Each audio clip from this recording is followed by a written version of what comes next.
Hello everyone, my name is Jaybird and welcome back to Everlasting Summer. Without any further ado, let's just jump into it.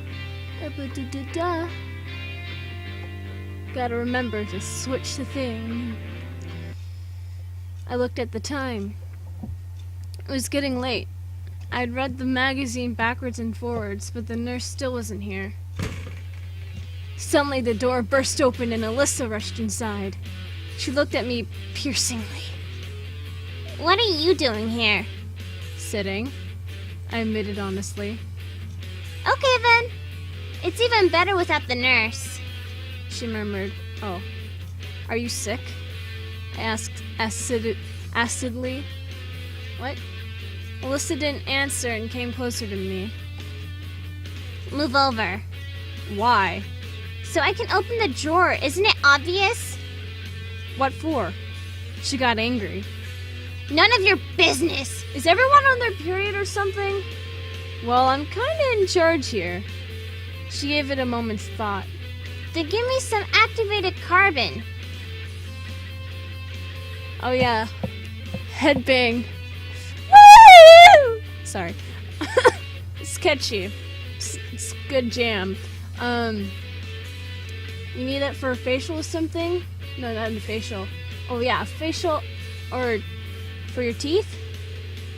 Stomachache? Yeah. Oh. Okay. I guess that works too. I thought you were gonna need it for your face or something, but okay. What do you mean? What do you... am I the only... Well, actually, no. I haven't used a carb-activated charcoal facial mask before. But I want to. I used it on my teeth before and it has made them wider, but I haven't done that in a while. Yes, it's gross, but fuck you. I'm a little bit salty today, whatever. She grinned sharply. I got the feeling there was something wrong here. Do not give Alyssa the activated carbon. Give her the activated carbon? But you never know. What if she really has an ache? Okay. I reached into the drawer and got out a packet of activated carbon. Oh, carbon! Oops. Thought that was... That's a charcoal. I don't know what activated carbon is. I'm sorry, I'm stupid. Wow. Well, you can unsubscribe from me if you want. Oh my god. That's me slapping my forehead. Duh. I'm an idiot. God. What the fuck is activated carbon? Thanks. She wrested it from my hand and ran away. I don't know what activated carbon is. My forehead hurts. It was 15 minutes till dinner and the nurse still wasn't back. I guess just leaving the place like this won't do. She asked me to look after it after all. And who knows what might happen if I leave. Though who would want to steal anything from here? Except for Alyssa stealing activated carbon. I opened the magazine again and began flipping through it for the nth time. The fashions of the 80s weren't that fun anymore. Yawning got me several times. It was already 6 o'clock, so dinner has already started. Of course, I had to be on the watch till the end, but my stomach seemed to have its own opinion on the matter. I stood up and steadily headed to the exit. A rustling sound came from behind the door. Could it be someone else who got poisoned, broke their arm, or something even worse? I sighed heavily and pulled the doorknob. However, there was no one out there. Seems it was just my imagination. I returned inside and instantly noticed that something had changed in the infirmary. To be precise, an apple had appeared on the table. But where from? Fruits can't just materialize from thin air by themselves, can they? No, really? Anything can happen in Russia. Wait, was that before? Wait. Was that before? Day before? Was that before? God, finish my sentences properly. God. Though in this camp, anything is possible. Chances are someone just brought it here. Maybe Lena wanted to thank me, given that she's all shy and... But wait! How could she just slip past me like that? Lena wouldn't climb through the window after all. So there must be something else. I was suddenly overwhelmed by fear. What if the apple is poisoned?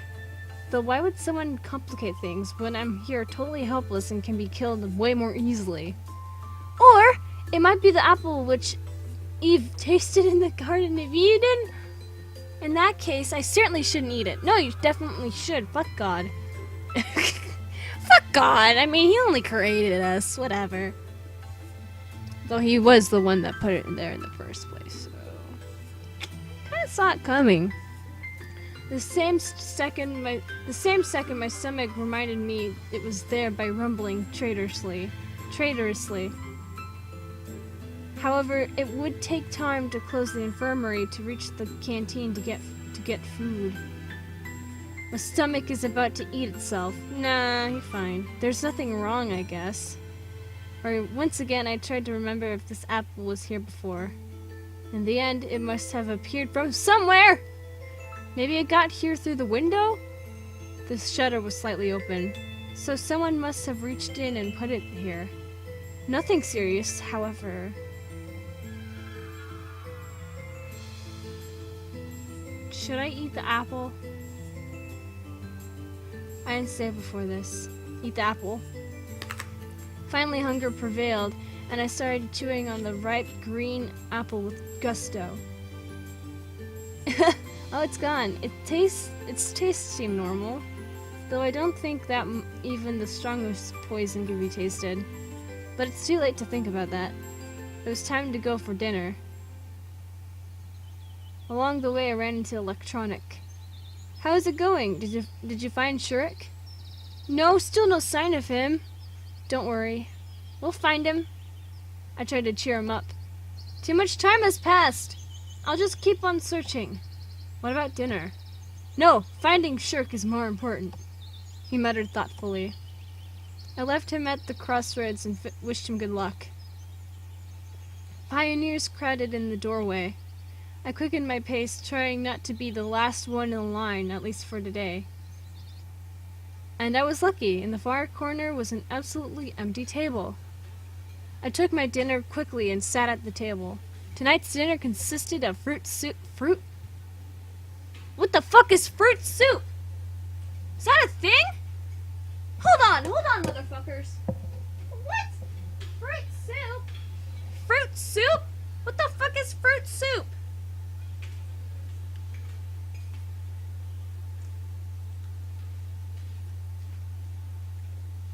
Oh my god, what? It's an actual thing!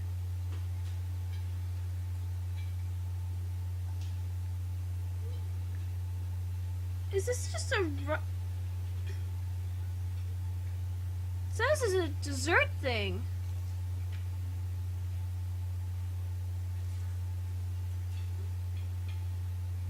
What's Russian fruit soup?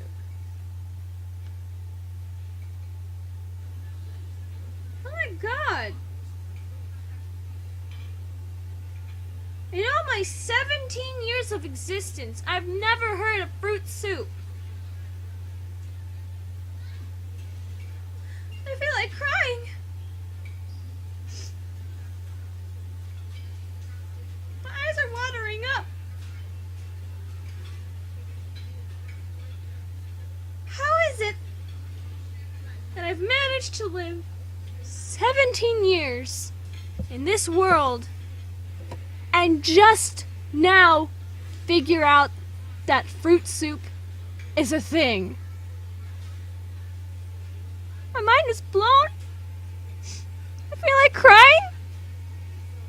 I actually do feel like crying. My eyes are kind of watering up right now. I don't know. I don't even know why. I didn't even know that was an actual thing. Wow. This is life-changing. Now I want some. Now I want to try some. Someone make me fruit soup. And a pair of buns. Holy fuck. That that really took me. That really threw me off right there. This set surprised me at first, but the taste was actually nice. I concentrated on eating. Lena, let's go here. Look, the 3 free chairs.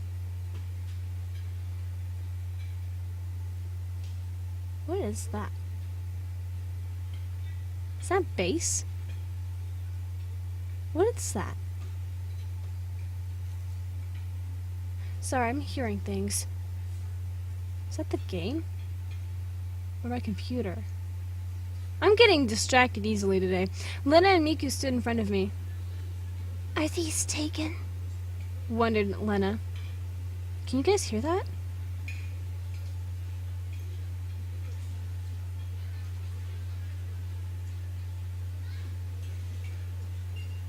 Can you guys hear that? That's so weird. No, take a seat. Of course I wish you were alone. Thank you. As soon as Lena said that, Sahenya, I know, okay. So I don't remember if I said it or not, but someone in the comments said that her name isn't pronounced Zahenya. I was only pronouncing it Zahenya because, Lion King, not Zahenya, even though that's not the actual words, but it sounds like it. It's actually Zhenya. Zhenya. Zhenya? Zhen. I know it's Zh. I know that's a Zh. Zhenya. Is it Zhenya? Zhenya? Zhenya? Zhenya? Zhenya. Zhenya. Zhenya? Zhenya? Zhenya? I looked it up. And then I forgot it. I know it's Zh. I know that much. Zh. Jelly bean? Would you like some of my jelly beans? I don't have any jelly beans. God, my search history is glorious. Let's see.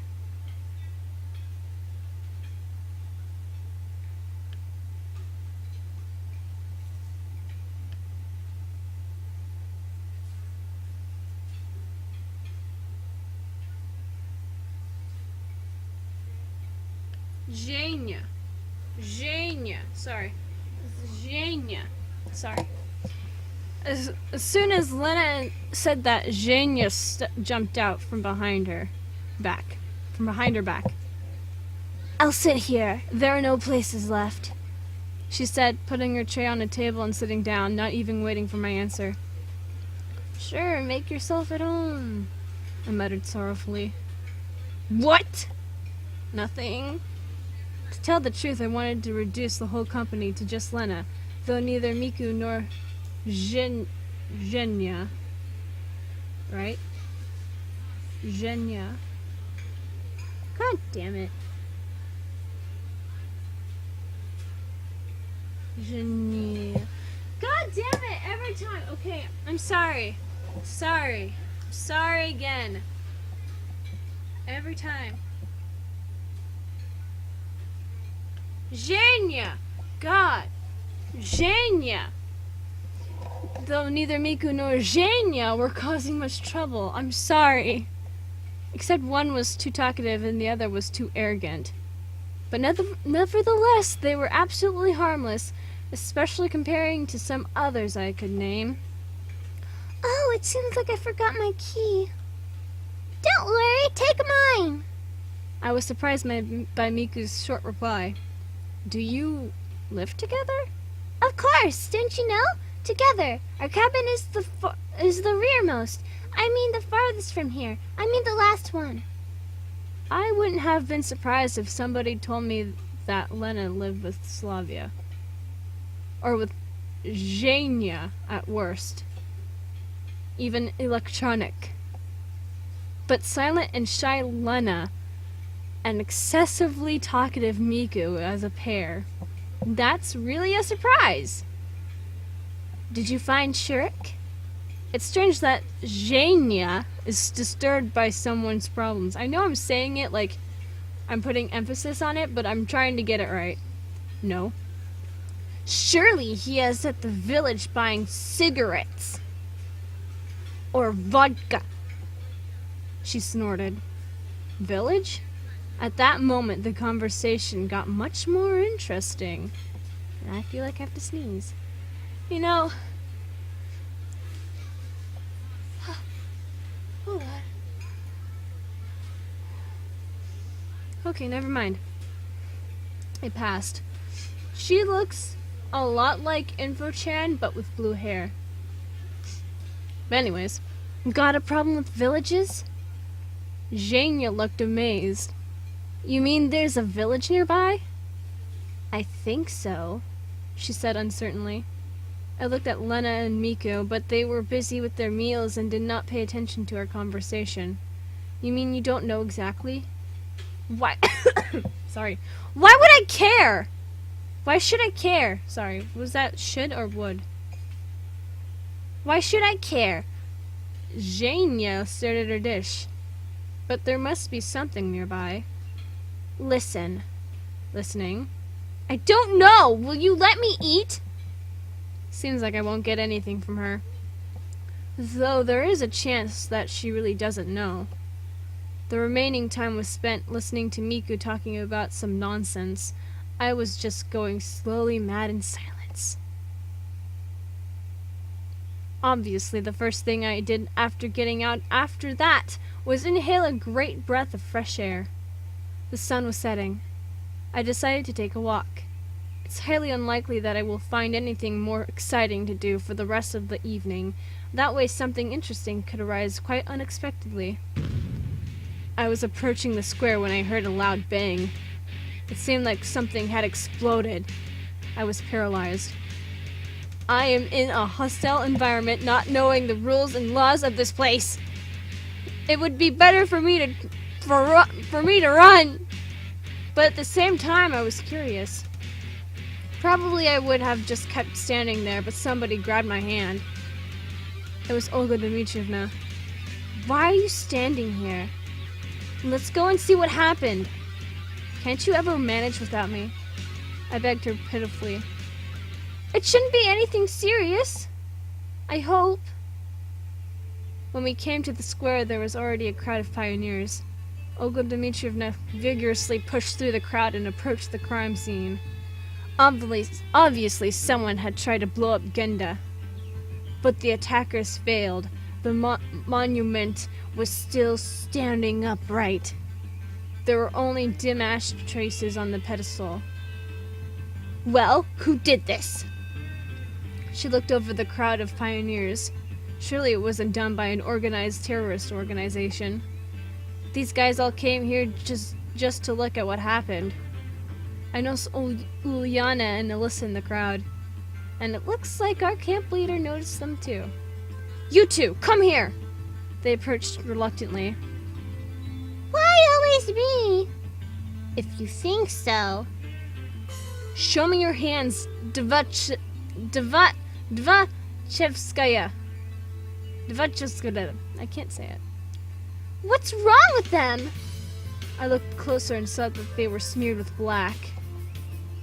Now it's clear. What did you make a bomb with? Oh no, I shouldn't have given it to her. Oh no, I shouldn't have given it. I shouldn't have given any of them anything. Ah, I'm an asshole. I'm sorry. Please forgive me, Olga Dmitrievna. I didn't know what they were doing. The junior terrorists seemed to hesitate over whether or not to confess, but then blurted out proudly. Activated carbon, saltpeter, and sulfur. Why exactly the monument? What did this honored man ever do to you? The fighter for the rights of... Besides, he gave me activated carbon. She pointed at me with her finger. The whole square stared at me. Thoughts about the pointlessness of this act due to the small bomb size left me at that very moment. She stole it! I did nothing! Even if he gave it to you, I'm sure that Sun Yun would never take part in such disgusting antisocial act. Yes, exactly! I agreed. I could hardly imagine how long she would have kept on scolding Alyssa if Electronic hadn't popped out at that very moment, shouting, I found it! Everyone turned towards him. He held a boot in his hand. Here! Electronic boastfully shook it over his head. It's Shirk's boot! Okay, calm down. Tell us in detail where you found it. In the forest. On the way to the old camp. Whispers ran among the pioneers. Old camp, the old camp. Are you sure? Absolutely. What's so special about this old camp? I joined in the conversation. It's nothing special, really, she stammered. One of the Sovnuk's legends tells the story of a young camp leader's ghost living there. She fell in love with a pioneer, but he rejected her, and so she killed herself. Well, that got dramatic all of a sudden. She committed harakiri with the kitchen knife. What? What's harakiri? What's harakiri? Oh! Is that the Russian word for suicide? I don't know.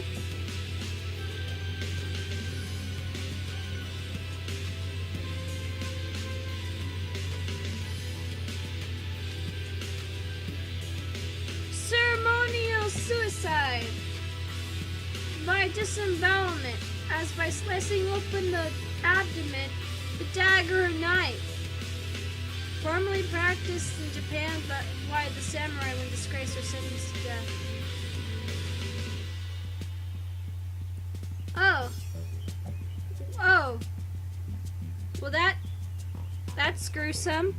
Thank you for giving me that image in my head, Uliana. Next day, that boy was hit by a bus. Uliana ran out of the crowd. Bus? I refrained from asking about the route number. But science doesn't acknowledge the existence of ghosts, so we have nothing to be afraid of. Anyway, somebody should go there. Anyway. Suddenly the crowd started to thin out. Olga Dmitrievna, it's almost night. Maybe tomorrow? I turned around and saw Slavia and Lena. What if at night something happens to him? No, today, right now. By the way, where is this place? Electronic roughly described to me the directions, and he told me the story of the old camp. The camp leader looked at me attentively. If you think that you're the only man here. Excuse me, what? I looked around the area. Of course. Electronic was quick to flee.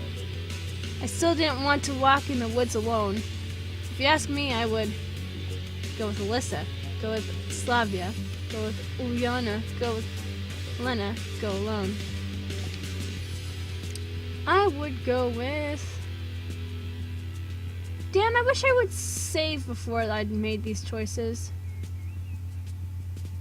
I can always go back, right? Right. How am I spending time with Slavia? I'll go with him. Very well, it's better together. Are you sure? Asked Slavia in a whisper. I wanted to be sure, but she didn't answer, just smiled. I looked speechlessly at Slavia for some time. Why is she always helping me? Very good. Good luck then, both of you. We'll need it. The camp leader and the other girls said their goodbyes and went their own ways. I was quite surprised that they're treating our night walk through the forest to the abandoned camp as something normal. Well, it can't really be helped. Wait a minute, I'll bring a flashlight. A flashlight, sure. While I was waiting for Slavia, I has a strange thought. Oh yes, I has cheeseburger. Why is she always so kind, sympathetic, and ready to help? And why am I always dying? Why did she offer to go with me to God knows where? It's always the quiet ones. Should I be concerned about her? I'm back. With a smile, Slavia gave me a flashlight. Shall we go? From what Electronic told us, the old building was built right after the war. It looked like a kindergarten, or like a barracks, I expected, and definitely could hold less pioneers than today's camp. It had been abandoned for about 20 years. Ooh. It was now totally dark. It seemed like the forest was as afraid of us as we were of it. Trees politely moved away, grouping at the sides of the path and patiently watching us. And now hooted somewhere far away, but more quietly than usual. I wasn't afraid of walking next to Slavia. Probably in any other situation, even in the real world, I would be too scared to go into a forest without a proper path. But I tried to get rid of these thoughts. Although it was strange, Slavia probably soothed my self-preservation instincts, and my sense of reality was blunted. If it continues this way, I'll jump towards some beast with a smile on my face. You're not afraid at all, are you? Meaning? Slavia turned round and looked at me, smiling in a strange way, either with misunderstanding or with gentle mockery. Or maybe I was just saying things. Well, night, the forest, the old camp. Yes, it sort of gives me the chills. Just sort of? Are you afraid? No, well, yes, but it's a natural human reaction in this kind of situation. I didn't want to show my fear, but I wasn't exactly scared. I just felt that being scared is what I should be in a situation like this. It was like my body had stopped producing antibodies to fight against an infection. I was scared not by the night forest, but by the fact that I was reacting to everything that was happening in the wrong way. On the other hand, I didn't want to make a fool of myself. I see. Slavia smiled again and continued walking. The path surrounded by trees and bushes was becoming more narrow. The deeper we went into the forest, the less clearly we could see the moon. For a moment, clouds hid the moon and everything was merged into almost pitch-black darkness. Whee! I closed my eyes tight, and when I opened them, the moon had taken its place again and painted the world in the bright white colors of its night shroud.